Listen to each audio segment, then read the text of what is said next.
Қыштың ең суық күні еді. Ауылды боз тұман басқан, мұржалардан шыққан түтін жер бауырлап жатыр. Телефон шылдыр етті. Жеңгемнің нөмірі. Отын жарып берсеңші деді қысқа ғана. Даусы бұрынғыдай емес, жұмсақ, бірақ шаршаған, ішінде бір ауырлық бар. Ажырасқалы біраз болған. Ағам кеткеннен кейін ол жалғыз қалды. Мен үйіне бардым. Қақпа сықырлап ашылды. Аула тап-таза, қарда бір ғана адамның ізі. Үйдің іші жылы, бірақ жылуы жетпегендей суық. Жеңгем есікте тұр. Көзі жүдеу, ерні аздап дірілдейді. Шалысы иығынан түсіп кеткендей ауыр. Отын ана жерде деді де үйге кіріп кетті. Балтаны алдым. Әр соққанда ойым бөлініп жатыр. Бұл жеңге емес, ажырасқан, жалғыз әйел. Денесі әлі жас, бірақ көзі өшіп қалған. Бала кезден көрген жеңгемнің орнында қазір құмарлықтан, жылулықтан ашыққан біреу тұрғандай. Үйден ыдыс сылдыры естілді. Шай қойып жатыр ма? Отын жарып тұрып іштей түсіндім, мен мұнда отын үшін емес, басқа үшін келген сияқтымын. Отын бітті. Қолым мұздап, балта сабы алақанға жабысып қалған. Есік ашылды. Кір, шай іш деді жеңгем. Даусында өтініш бар, бұйрық емес. Үйге кірдім. Пеш қызып тұр, бірақ ауа салқын, адам жылу жоқ. Шай үстінде үнсіздік. Қасықтың сыңғыры ғана. Ол басын төмен салып отыр. Көйлегінің алды аздап ашық, омырауының сызығы көрінеді, ақ, нәзік. Қиын болып тұр деді бір кезде. Не қиын? Деп сұрадым бірінші рет. Ол көзін көтерді. Көзінде мұң емес, құмарлықтың оты бар сияқты. Жалғыздық. Түнде төсек суық, біреудің тынысын, қолын сағынады екенсің. Сөздің астарын түсіндім. Шайдың дәмі кетті. Ішімде бір нәрсе қозғалды. Шайдан соң тұрайын дедім. Ол да қозғалмады. Қала берші. Қараңғы түсіп қалды. Ол терезеге барды. Арқасы маған қарап тұр. Белінің қисығы, бөксінің дөңестігі шалысынан көрінеді. Мен көзімді алмадым. Ағаммен. Деп бастадым. Кетті деді бұрылмай. Бірақ денем қалды. Ол да жалғыз. Сол сәтте жүрегім соғып кетті. Ол бұрылды. Көзінде қорқыныш емес, шақыру бар. Мен орнымнан тұрдым. Қасына бардым. Қолымды иығына қойдым. Ол дірілдеді, бірақ шегінбеді. Қараңғы түсті. Пештегі от қызыл жарық тастап тұр. Ол үстелге отырды. Кейде адамға біреудің бар екені ғана жеткілікті деді, даусы дірілдеп. Мен қасына отырдым. Қолым қолын ұстады. Саусақтары суық, бірақ тез жылыды. Сен маған керексің деді ол ақыры. Отынға шақырғаным жалған. Сені сағындым. Мен үндемедім. Ернімді еріне жақындаттым. Ол көзін жұмды. Бірінші сүйіс, ұялшақ, бірақ құмар. Екіншісі терең, тілі тіліме тигенде ол ыңыранды. Қолы шашымнан өтті, мойнымды қысты. Мен оны құшақтадым. Денесі жұмсақ, ыстық. Сыртта ит үрді. Ауыл ұйықтап жатыр. Бірақ біз ояндық. Ол мені жатын бөлмеге апарды. Киімдер түсті. Денесі толық, кеудесі ақ, белі жұқа. Мен оған қарап тұрдым. Ұят, дедім. Ұяттан жалғыздық қиын деді ол. Мен үстіне жаттым. Ернім денесінен өтті, құрсағынан төмен. Сол түні ауыл заңы сыртта қалды. Ішінде тек екеуміздің ыстық тынысымыз бар еді. Түн ұзақ болды. Бірнеше рет қосылдық. Шашы бетіме түсіп тері-терге тигенде ыстық болды. Сені бұрыннан қалайтынмын деп сыбырлады ол құлағыма, таң атты. Ол пешке от салды. Кетесің бе, кетпеші өтініш деді. Ауыл оянды. Менің іздерім қарда. Түске таман сыбыр басталды. Кеше түнде пәленшенің үйінен таңертең шығыпты. Жеңгем үйден шықпайды. Мен де айналып жүремін.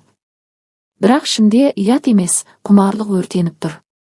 Түнде өз төсегімде жатсам, оның иісі, дауысы есімде. Қолым өзімді ұстады, оны елестетіп босандым. Мен күнәкармын ба? Жоқ, мен жеңгеме қуаныш сыйладым. Бірде базарда кездестік. Ол көзін төмен салды, бірақ қолымды қысты. Кешке кел деді. Келдім, есікті жауып. Көзіміз түйісті. Сенікімін деді. Сыбыр күшейді. Ауыл бізді сөз қылды. Бірақ біз тоқтамадық. Әр кездесу сезімімізді одан сайын арттырды. Бір күні ол айтты. Кетейік бұл ауылдан. Бірге. Мен үндемедім. Қорқыныш бар еді. Ол күтті. Мен келмедім. Әке шешем қарсы болды, ауыл заңы жеңді. Соңғы рет қосылдық. Көз жасы аралас. Кетпе деді ол. Бірақ кеттім. Көктем келді. Қар еріді. Ол ауылдан кетті деген сыбыр шықты. Мен қалдым. Бірақ түнде оны сағынамын. Кейде жалғыз отырып ойлаймын. Отын жаруға шақырғанда мен оған адамдық жылу бергенмін. Ол маған әйел бақытының дәмін. Ауыл ұмытты. Бірақ мен ұмыта алмаймын. Жалғыздық емес, бірге болған сәттердің жылуы жүректе мәңгі қалады. Шындық үнсіз қалды. Бірақ ол шындық тірі екеніміздің дәлелі. Айлар өтті. Қыс қайта келді, сол баяғы ызғарлы, тұманды, үнсіз қыс. Ауыл өзгерген жоқ, үйлер сол күйі, адамдардың жүздері сол күйі, сыбырлар да сол күйі.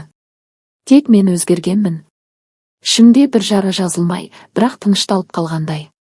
Бір күні поштадан хат келді. Қолмен жазылған, конвертте ешқандай мекенжай жоқ, тек атым ғана. Ішінде қысқа ғана жолдар. Қыс келді. Пеш суып тұр, сенің жаққан отының керек маған. Күтем. Қолтаңба жоқ. Бірақ қажетіне. Қолдың жазуы, әріптің қисығы, бәрі таныс. Ол қайтыпты. Сол күннен бастап түнде ұйқым бұзылды.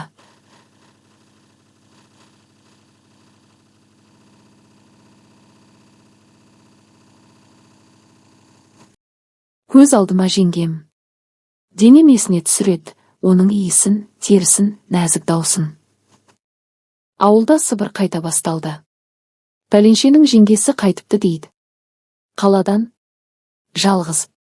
Біреулер күлімсірейді, біреулер басын шайқайды. Маған бәрі бір. Ішкі сот әлдеқашан үкім шығарған. Мен оны тастап кеткенмін. Бір аптадан кейін шыдай алмай кешке қарай үйіне тарттым. Қақпа сол күйі сықырлады. Аула тап-таза, қарда бір ғана әйелдің ізі. Есік ашық, шынымен. Ішке кірсем, ол пештің жанында отыр. Шашы ұзарыпты, бетіне жылдардың ізі түскен. Бірақ көзі сол күйі, құмарлықтың оты әлі өшпеген. Мені көріп орнынан тұрмады. Тек жымиды. Келдің ғой деді жай ғана. Даусы бұрынғыдай дірілдеп тұр. Мен үндемедім. Қасына бардым. Қолымды создым. Ол қолымды ұстады, саусақтары суық, бірақ тез жылыды. Неге қайтып келдің? Дедім ақыры. Ол көзін төмен салды. Жалғыздық қайда барсаң да ереді екен. Бірақ сен сияқты жылулық беретін еркек еш жерде жоқ болып шықты. Сол сәтте пештегі от лаулап жанды. Біздің арамыздағы суық та ери бастады. Киімдер түсті. Денелер қайта танысты. Ол бұрынғыдан да құмар, мен бұрынғыдан да аш. Үстелге, төсекке, еденге қайда болса да қосылдық. Оның ыңыраны үйді толтырды. Тырнағы арқамды тырнады. Аяғы беліме оралды.